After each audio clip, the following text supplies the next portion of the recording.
Kottaa buna dhugnaa wajjin. Buna haa dhugnuu hadhammoo wantan dhufeef buna dhugaa obboleettii koo tokko wallaahi akkam galateeffachuun dhufee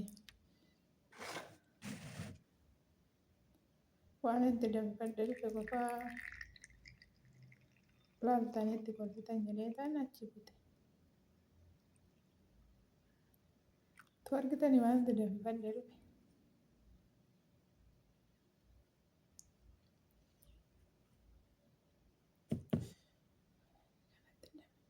Kanatti danfifadhee dhufe isaayyuu na duraa gurraachesse yaakee. Kana laalaa. Bunni dhiisaa bunuma Itoophiyaati. Akkam godhee isin argisiisa. Gadee isinitti qaba. Haa dhugnuu kottaa wajjin dhugnaa. Obboleettii koo na wajjin naaf galatoonfadhaa. Du'aayii naa godhaa fi warreen na jala jirtan hundi keessanuu du'aayii akkanaa gootanuuf hin barbaada isiniin jedhaa.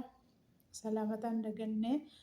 Assalaamu alaikum warahmatullaahi wabarakaatuh. Ashamaa harka fuunee warra amantaa biraas akkam jirtu fayyaa keessanii nagaa keessanii jabaattu. Baga jiraattanii bakkuma jirtan maratti rabbii fayyaa nagaa sina godha isiniin jechaa. Wallaahi akkam jedhee isinitti himaa. Wallaahi yaane warra walitti dhiyaate warra wal beekurra warra waliin beekne warra walitti hin dhiyaannete zabanammaa kana keessa waliif ta'a jechuudha. Wallaahi miidiyaa kanatti jechuudha kan miidiyaa kanatti akkanas bahu naa godhee akkan miidiyaa kanatti as bahee mul'adhee beekamu kan na godhe obboleettii koo. Wallaahi rabbiin yaadaan muraada kee bakkuma jirtutti rabbiin si haa guutu. Rabbiin bakka jirtutti gammachuu malee naasuu sitti fidinii. Rabbiin immoo biyya namaa jirti jechuudha akkuma kooti. Rabbiin wallaahi waan ati yaaddesitu beekaa. Yaadaan muraada kee hundasaa guutee rabbiin nagaadhaan kara biyya keetti rabbi nagaan si haa galchuu. Nama milkaa'ee itti gammadee gaafa biyya ofiitti galallee jechuudha. Nama rakkataa ofii gargaaree diiniif duuniyaa irratti cimee jedhu rabbiin si haa godhu siin jedha. Ani maqaas isaa haadhaaf abbaan si baasanii wallaalus illee beekuu baadhus illee maqaa yuutubara si haadha jaafee jedhamti. Wallaahi haadha raamataa yoo jettan wallaahi waa tokko yoo akkas bakka wama jedhee isii ibsuu hin beeku. Wallaahi walii hin beeknu nan beektu bakka keessaan hiriyaan koo tokko lakkoofsa siinaa kennite keessaan akkana jedheetti mannaa abshir jettee faxaanyiidhumatti mee utuu isin ta'e akkam gootu. Faxaanyiidhumatti waan sana naaf gootee naaf kennitee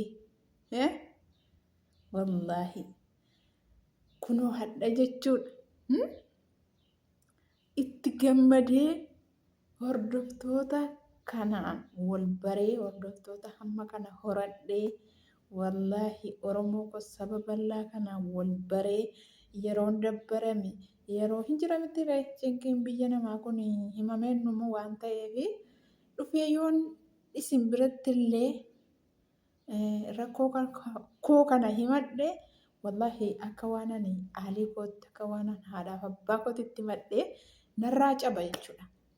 Sini galee nama akkas na godheedha jechuudha. Ati jaafee kuni wallaahi hagalatoomtu waan isinidha waan isiidhaan jedhu jechannaa hanqata wallaahi haasaan harkaa badee gammachuu keessaa waan isin naaf taatetiyyi wallaahi na gammachiise isiniin jedha.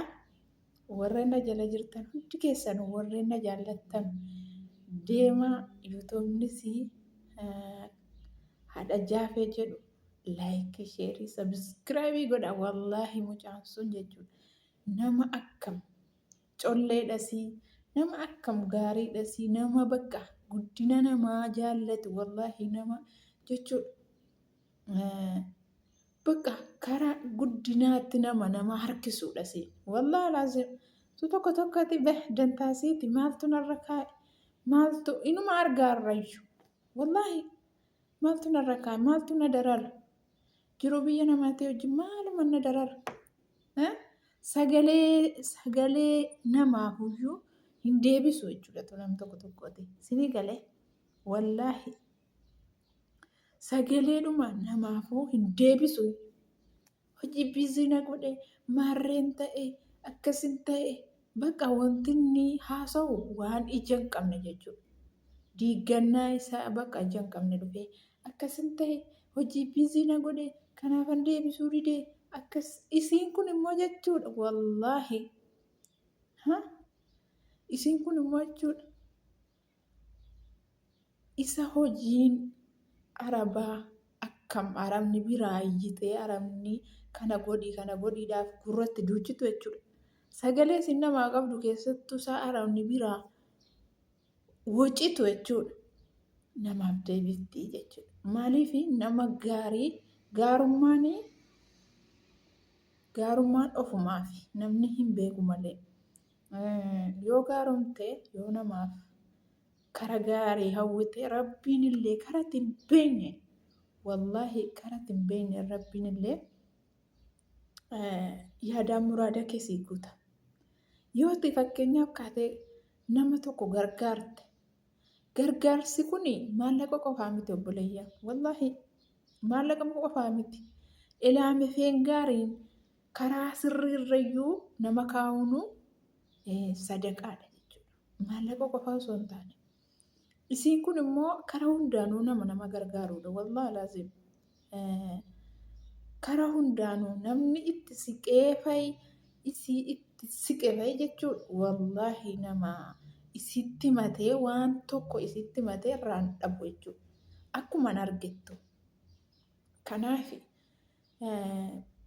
amma addunyaa kanarra jirtan wallaahi kaayirii namaa yaada bakka ammaan ilaa haadha jaafee kanaan hin beeku ijoollee biyya kootiitis miti jechuudha.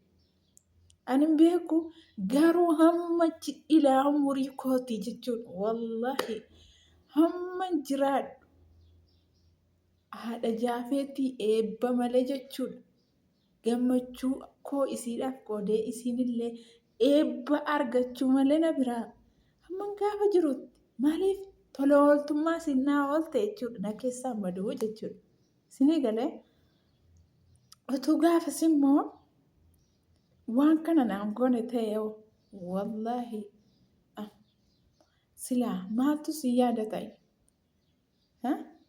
isiin beeku jechuudha gaa sila siduutin oolu gaafa isiin illee fuula akiraa deemte wallaahi nama taa'ee du'aayii godhuufi jechuudha maaliif galaa guduunfatte kaa waan kaayirii yoo hojjette ofumaafi yoo namaaf tola ooltummaa oolte ofumaafi sinii galee wallaahi alaasee ani wallaahi haadha jaafee kanarraa fakkeenya guddaan fudhadhe waanan beeku tokkorraa namaa ta'uudhaafi wallaahi fakkeenya guddaa na beekuu dhabee kara kamiin dhufee yoo na argate namni jechuudha waanan beekurraa amma inni wallaalee fakkeenyaaf maal yoo ta'u nam tokko rakkatu malee nama bira nufu sinii galee ani rabbiin na barsiisee rabbiin beekumsa sana naaf kennennaan inni namarraa dhagahee lakkoofsa koo barbaadee fudhatee dhufee akkasii na gargaartaa jedhee dhumnaan ani maaliifan irraa qusadha beekumsa koo sanaaf borna harkaa fudhata rabbiin sinii galee yoon immoo kaayirii oolee kaayiriin suni anaaf bor galaa koo boriitii jechuudha akkasii isiniin jedhaa Wallahi bunni na duraa qabbanaa.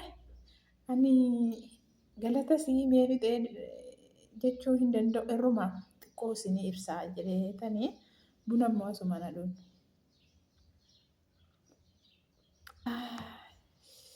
Buna qofaa silaa waa meeqatti godhatanii utuu himan iyyuu himamennuu haa ta'u malee irraan ibsa jedheetan dhufe obboleettii koo haadha jaafee galatoomii siin jedha. Bakkuma jirtutti rabbiin fayyaa nagaa sitti godhu wallaahi baay'ee baay'ee si jaalladha. Anaa olitti rabbiin si haa jaallatu. Waan yaaddee jirtu situ beekaa.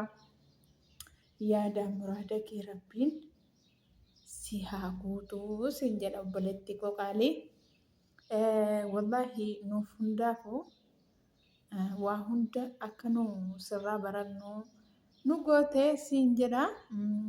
Yaane namaaf ta'uu namaaf waan kairii namaaf karaa kairiirra namaa oofuuni ofumaaf ta'ee namni keenya immoo akka bakka amma fakkeenyaaf haati jaafee kuni waan ani itti madda sana naa gootee naa kennite innaan itti gammadu wallaahi isiinis jechuun isiidhaafis rabbiin harka bal'isee raamata isaa keessaa kennaafi qaba. Wallaahi nam tokko amma innaa ka'ee waan ati hojjettetti gammadu akkam rabbiin karaa ittiin beekne si milkeessa jechuudha. Yooti immoo beekumsas haa ta'u maallaqas haa ta'u namni tokko rakkatee sitti dhufee akkas goota jedhanii kanaafan lakkoofsa kee soqee barbaadee dhufe ani hojiidhaa biizii maarreen hojiin natti jabaate yeroo sii deebisuun hin qabu ani hin qaqqabu yoo jettee nama rifachiiftee wallaahi beekumsa kee sana rabbiin illee sitti jaamsaa dhufa jechuudha. Rabbiin sitti jaamsaa dhufa waa sii kennuun maallaqas haa ta'u beekumsas haa ta'u waa rabbiin sii kennuun ittiin sifatanuuf mee namaaf taati moo yaane jira mitiree yoo ati immoo beekumsas haa ta'u maallaqas haa ta'u waan nama rakkatee sitti dhufe tokko yoo ati cinaa dhaabbatte yoo ati akkam rabbiin dachaa godhee iddoo sii buusa jechuudha. Rabbiin beekumsa illee dachaa godhee suma qaroomsaatuma adeema jechuudha. Kanaaf wallaahi akka obboleettii koo kanaa taa'umdi keessan wallaahi nama rakkatee isinitti dhufe tokko lakkoofsa keessan soqee yoo nama isin hin beekne ta'es tarii isiin akkas gootii tarii akkas nama gargaarti jedhee namni nama bira dhufuu danda'a. Ittiin boonina wallaahi itti boonuun barbaachisaa miti. Ittiin boonina yaane waan dandeessanu waan humna keessaniitiin cinaa dhaabbadha. Wallaahi rabbiin isin gargaara malee rabbiin hamma sila isin qabdanurraa hin fuudhu. Dachaa godhe itti isinii dabala jechuudha. Kanaaf akkasii bunni nu jara qabbanaa'ee rakkoon qabu dhahinee yoo ifanna yoo barbaannes akkasii warra YouTube chaanaalii kanaaf haarawaa taatan laayikii godhaa, sheerii godhaa, sabskiraaybii godhaa. Akkuma kana warreen na jajjabeessitanii na cinaa jirtan galatoomaa isiniin jedha. Hamma viidiyoo biraatiin walitti deebinutti nagaatti na turaa isiniin jedha. Bye bye.